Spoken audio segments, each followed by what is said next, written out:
Just first of all, we want to recognize the people in Perry, Iowa that are really struggling in their community. And, we've been thinking about them a lot and sending prayers their way in just a really, really horrific situation. Really glad that Iowa could be here on the night that they're recognizing C. Vivian Stringer. As you know, C. Vivian spent 12 years at the University of Iowa. I've always considered C. Vivian a friend, a mentor of mine. I used to work her camps when I was at St. Ambrose and come over to Iowa and work her camps. So it's very meaningful for me to be able to be here to show our respects for her unbelievable contribution to women's basketball at so many places.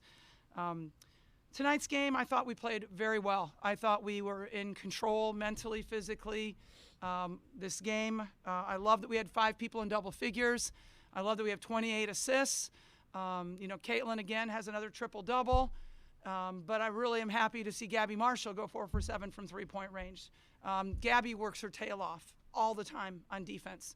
Sometimes she doesn't score a point and she has the highest plus-minus of anybody because she works that hard on defense. She contributes that much to our team. So tonight I'm really happy for her to see that ball go through the net. I also thought Kate Martin played really well, especially in the first half, has 10 rebounds. Sid has 10 rebounds. I thought Kate had really good leadership out there for us, and it was just a really good all-around game. I was really worried about the boards, really proud of our effort in the boards tonight. Question for Caitlin.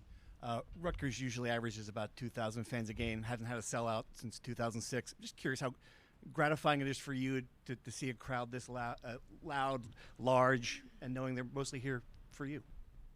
It's really cool, and obviously, like Coach said, they're recognizing C. Vivian Stringer, too, who did a lot of really great things for not only Rutgers, not only the University of Iowa, but also just women's basketball in general. So it was special to be part of that, be able to take a picture with her. But, yeah, I mean, the crowd was incredible. I think they only opened the doors like 55 minutes before, so we were, looking around. We're like, where is everybody at? Because we opened up 2 hours before, so it was a little different. But I thought the crowd was great. A lot of little girls, probably the most I've seen in a long time. Obviously, at our place, we always have a lot, but we don't get to come out to the East Coast much, so this is a fun spot for us to come and play. And, just really special. The cheer I got when I ran off the court was pretty awesome. Those are some moments that you're just never going to forget, so cool for me for sure. How was it having so many Iowa fans in the stands, and in particular those folks in the first row who you were meeting with at the end? Would you mind letting us know? Yeah, that was just my family. I don't know if they should be in the front row right behind our bench because they were pulling my hair at the end of the game, my 2 brothers. But, I mean, it's just cool. I feel like anytime we go on the road, there are a lot of Iowa fans. Depends where we're playing at, obviously, but it seems like we have fans all over the country, and I think that's the coolest thing about women's basketball is the way it's grown and the amount of people that have started to love Iowa women's basketball, the way we play, the way we're together as a team, the way we support one another.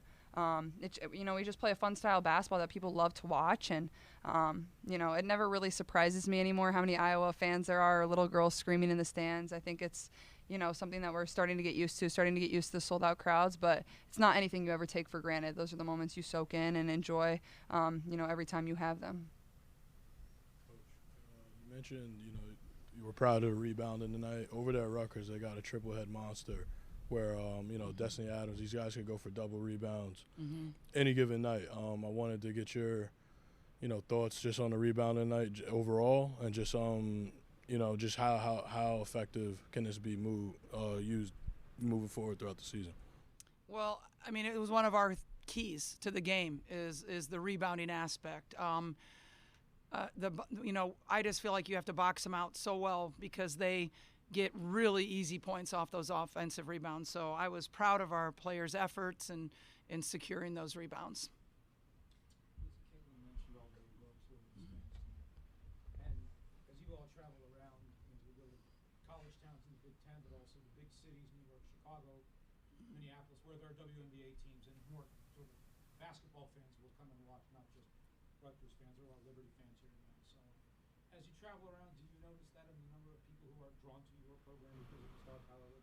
Oh, absolutely. I mean, and we saw it last year too. I mean, we're at Nebraska, we're at Maryland, and people have 22 signs up and waiting, trying to get autographs at the end of the game. So I definitely see it.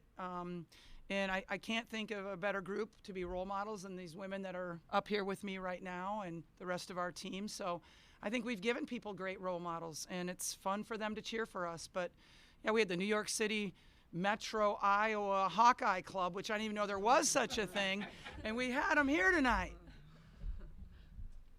Lisa, yesterday with the new NCAA media deal, a lot of that was fed by your title game last year with the 949. That really hyped up stuff. When they announced that, did you kind of feel like, a contributor? I don't know if I felt like a contributor, Mel. I just feel like, first of all, I think all of us thought it might be a little higher because they were estimating that women's basketball was really bringing in about $100 million. But I think also we're very thankful. It is a big jump, and it's not going to happen overnight. But this just shows you the value of women's basketball. Now we've given the price tag of $65 million, and quite honestly, when they lump it with some other sports, because I think people thought maybe we'd be a standalone. It's okay. We've been carried by men's basketball and football for a long time. Why not women's basketball carry some of these other sports too? Caitlin, you were talking about the importance of the young girls. I noticed during warm-ups you made sure to make that move to the baseline and high five a couple of the girls sitting there who talked about it, said it just like made clear. They're going to remember it the rest of their life. Why are moments like that important for you to have with them? I think one, it just takes a second out of my day to make somebody else's day, whether you're a basketball player or whether you're, somebody that works at a grocery store. Like, you can always make somebody else's day, and I feel like that's how I was raised is, go out of your way to show kindness to somebody else. But also, I was just that young girl. I remember going to games like this. I remember wanting a high five, wanting an autograph, wanting to catch a T-shirt. So, that does make your whole year, does make your week, and it really takes a second out of your day. And those are, like you said, those are moments they're going to remember for a really long time and inspire them to, maybe want to play basketball or want to play soccer or play sport or be really good at whatever they want to be good at. Congrats on the win. Okay. Congrats on the win, everybody. It's always good to see you all. This is a question for Caitlin.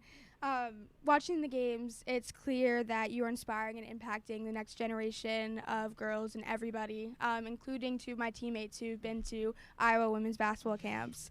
Was there a moment where you kind of had a realization that you were a role model and an inspiration to kids? And what does it mean to you now to be able to kind of give back to them and sign autographs, high fives, pictures, all of that?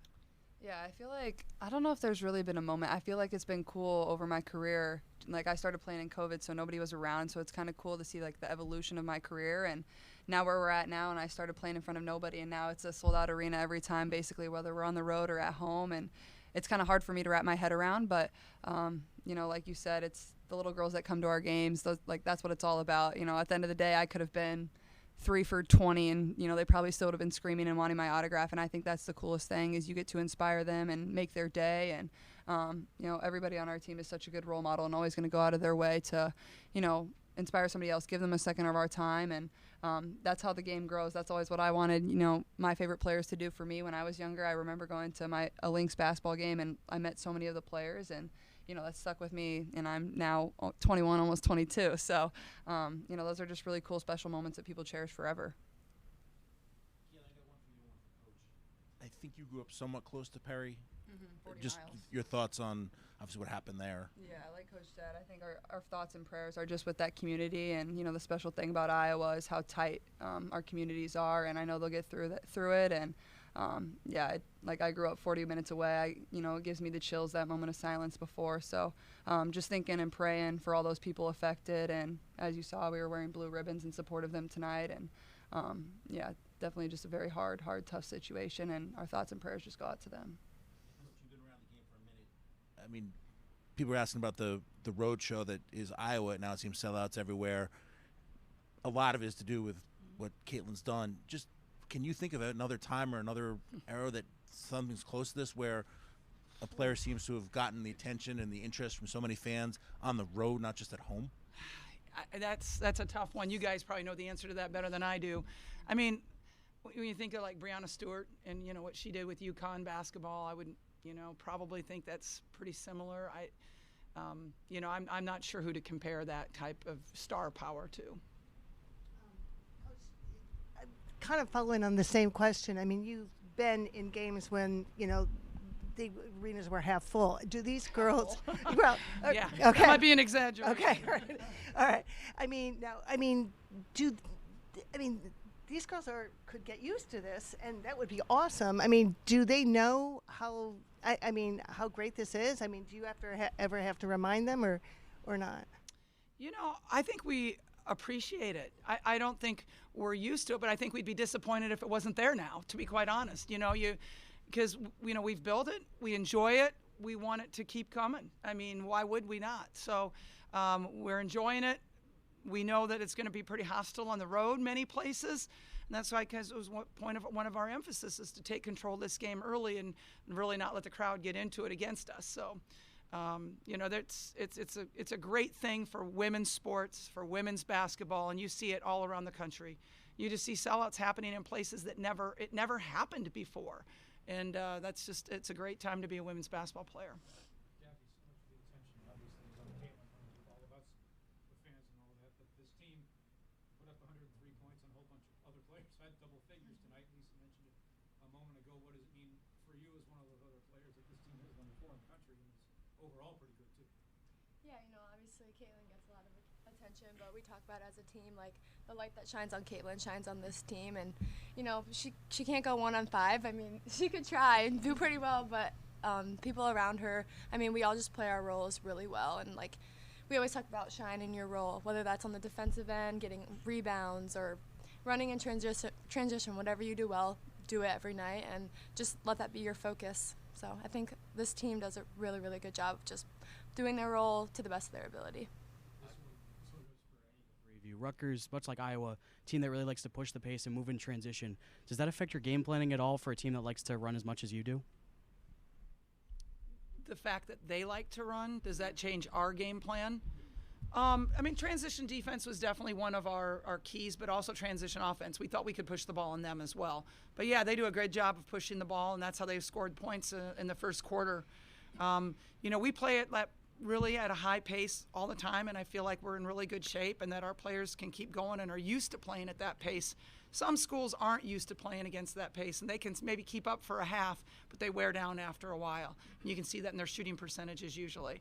I'm not saying that happened tonight. I'm not sure, but it definitely, Rutgers is a good transition team. Caitlin, 29 points and a triple-double for you today. What do you think went really well for you against Rutgers? I think just overall, once we started getting stops, especially in the second quarter, we were able to push a little bit. I think especially when I get the rebound off the defensive stop, we can push a little bit more. But obviously 10 assists, that's my teammates making shots. And like I said earlier, it's really good to see Gabby make some shots. She works so hard and she really deserves it, and never complains. So I'm happy for her, and just overall a really great team win. A lot of people, putting a lot of stats on the stat sheet, and everybody getting in. So that's, that makes for a fun trip home. Caitlin, you ever stop and think about your legacy as you compile, all these numbers, or are you just so caught up in the season and the games? Yeah, I don't really think about it too much. I think just not letting a single moment pass me by, just enjoy every single second. I think it would be silly of me to, worry about all that stuff when I just go game to game, every single game in front of me, just approach it one day at a time, because, every day is different. Every day brings a great challenge. Every day is a lot of fun for me, and I would never, want to let one day just pass me by. So just enjoy every single moment. Not really worried about everything else right now. Caitlin, Sean with Uninterrupted. I imagine it's surreal for you to see all the black and yellow 22 jerseys, not only at home, but especially on the road and on a day like today. Who were the players' jerseys that you wore growing up? Oh, man, I think Maya Moore was like my go-to. It was all the Minnesota Lynx players, Lindsay Whalen, Rebecca Brunson, Maya Moore, Simone Augustus. I was just their biggest fan, so I had all their jerseys. That's who I go with. Yeah, no problem. Thank you.